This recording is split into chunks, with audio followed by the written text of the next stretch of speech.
Pagi, pagi, pagi. Pagi. Rahlan. Akhlak. Baik. Baik. Boleh minta tepuk tangan dulu dong untuk kita semua untuk mengawali pagi kita yang semangat ini.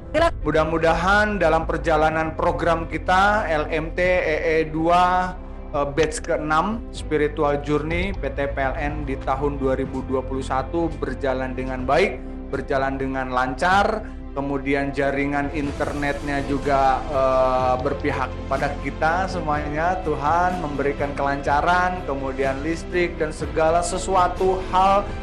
Tujuan dari LMT ini adalah peserta mampu menunjukkan sikap empati dan melibatkan diri dengan lingkungan, komunitas, kelompok, dan memberikan pelayanan dengan tulus dan ikhlas.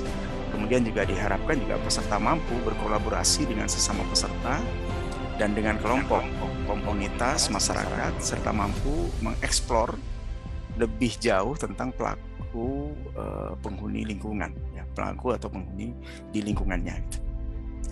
Kemudian peserta juga mampu yang terakhir melihat situasi yang sulit, situasi krisis, dan bahkan kegagalan sebagai sebuah kemunduran sesaat dan dapat segera bangkit kembali.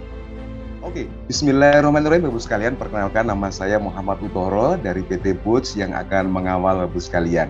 Kalian silahkan menikmati sajian video dan Oke, militan. Oke, terima kasih Pak Anggoro, militan. Kemudian finish what you started Pak Gautama, terima kasih. Totalitas Pak Andri, Bu Titi menyampaikan tetap bekerja keras, jangan patah semangat, dan Ibu Ririn mengatakan bahwa oke, sudah terlalu cepat ini ya.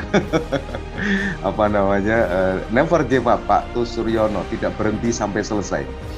Dan dari jawaban-jawaban yang muncul, beberapa mohon izin saya bacakan. Jadi mengapa resilient penting? Beberapa Bapak-Ibu sekalian menjawab bahwa tidak mudah menyerah kesuksesan karena kita ini sering berhadapan dengan situasi yang bisa berubah dengan cepat. Karena perubahan itu pasti, sehingga kita harus adaptif terhadap perubahan, butuh adaptasi secara positif. Wow, oke. Karena dalam kondisi saat ini kita sebagai pribadi manusia harus bertahan, ulet gigih untuk tetap bertahan dan mencapai tujuan. Untuk dapat beradaptasi dengan perubahan, Oke, sebagian besar jawabannya adalah supaya kita beradaptasi dengan perubahan. Dan apa yang terjadi kalau kita tidak resilient? Kita akan gampang menyerah, kita akan fail, kita akan ketinggalan, tidak akan berkembang. Oke, dan tertinggal dengan perubahan, tidak sanggup menghadapi rintangan. Kemudian apa yang Anda lakukan sebagai seorang resilient leader? Memompa motivasi tim agar bersemangat. Wow. Baiklah, Assalamualaikum warahmatullahi wabarakatuh. Waalaikumsalam warahmatullahi wabarakatuh. Ya, perkenalkan saya dengan Nani Rohaini. Kebetulan saya ketua atau pengurus dari Yayasan Silih Asih Megamendung yang bergerak di bidang ODGJ, yaitu orang dengan gangguan jiwa. Juga panti jomponya yang gangguan jiwa juga ada 140 anak yatim, yang anak yatim ini sementara ya, karena setelah pandemik ini anak yatim kita bertambah, dan itu kami perlu pendataan ulang ya, dan bahwa salah satu lembaga ini harus ada legalitasnya. Kami sangat tidak paham waktu itu, karena dengan kerelaan hati, keikhlasan, dengan senang hati, akhirnya kami 5 tahun kami berjalan. Setelah 5 tahun rupanya perjuangan kami ini terdengarlah oleh anggota dewan ataupun anggota dari DPR maupun DPRI maupun DPRD Kabupaten Bogor. Akhirnya mereka pada datang ke kami, Bu, karena beritanya ada seorang ibu dengan keterbatasan ekonomi tetapi kok mau merawat orang dengan gangguan jiwa gitu ya. Semoga apa yang disampaikan oleh Bu Nani menjadi sesuatu yang dibalas oleh Allah Subhanahu wa taala dengan oke. Dan Bapak sekalian, apa yang tadi telah disampaikan oleh Bu Nani sungguh luar biasa. Beliau memberikan gambaran kepada kita, memberikan inspirasi tentang sebagai seorang resilient. Lanjutkan perjalanan kita Bapak sekalian. Oke Bapak sekalian, terima kasih sudah melakukan tadi dengan bagus dan izinkan saya untuk meneruskan dengan slide saya berikutnya.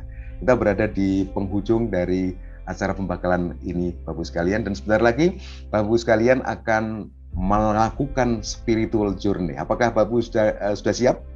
Untuk saya pribadi Pak agak terbuka gitu.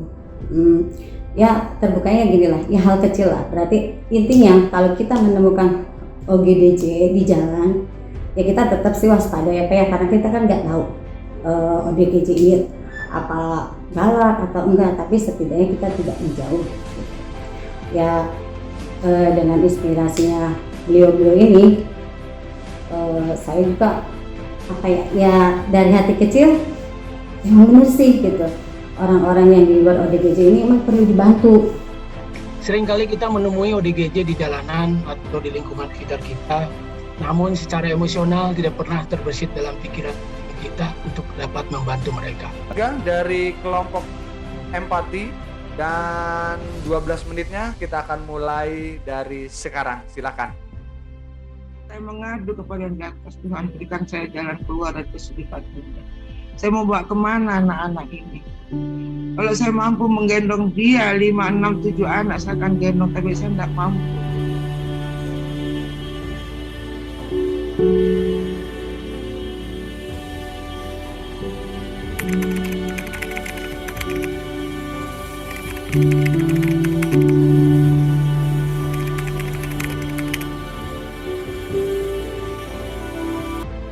Sebagai penutup, kami ingin mengutip salah satu kata-kata bijak dari Bapak Eka Rasmita, yaitu kita akan dimudahkan ketika kita juga memudahkan dan membantu orang lain. Dan satu hal tadi Pak terkait dengan bukan sekedar memberikan bantuan dari segi finansial, tapi dia benar-benar berusaha untuk hadir menjadi seorang ayah ya Pak ya. Dalam artian bukan hanya bantuan bukan hanya bantuan secara barang, tapi benar-benar hadir dari segi emosionalnya ya Mas ya. Iya, menjaga. Benar-benar sosok jadi seorang ayah yang harapannya bisa hadir bagi anak-anak yatim, benar-benar bisa jadi motivasi buat kita.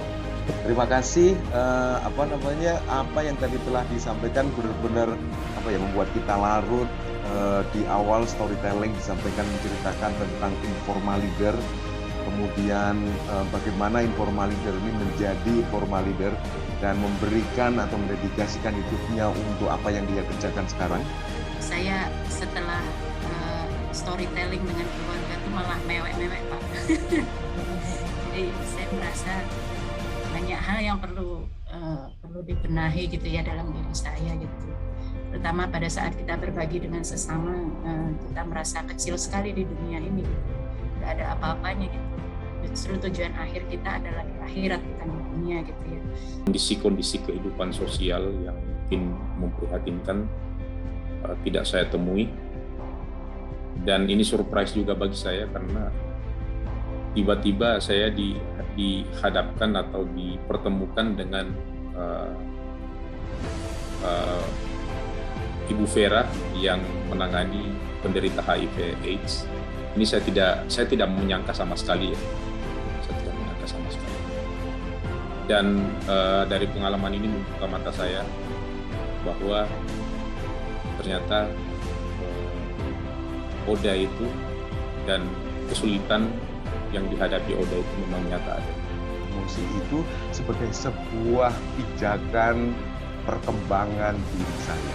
Saya mengambil pelajaran dari semua itu, kemudian saya menyesuaikan harapan dan saya akan merubah kenyataan. Wah, hidup ini adalah perjalanan yang membutuhkan sebuah kemampuan untuk menanggapi. Pembekalan yang baik ya, khususnya dari sisi spiritual ya. Mungkin kita sehari-hari hanya disibukkan dengan pekerjaan, dengan rutinitas yang tanpa kita peduli dengan orang-orang di sekitar kita. Nah, mudah-mudahan apa yang disampaikan oleh tim coach Pak Utoro, Pak Yadi dan teman-teman bisa menyentuh Bapak Ibu sekalian untuk kita menuju ke titik nol lagi, bahwa kita ternyata ya banyak yang perlu kita perbuat di luar sana.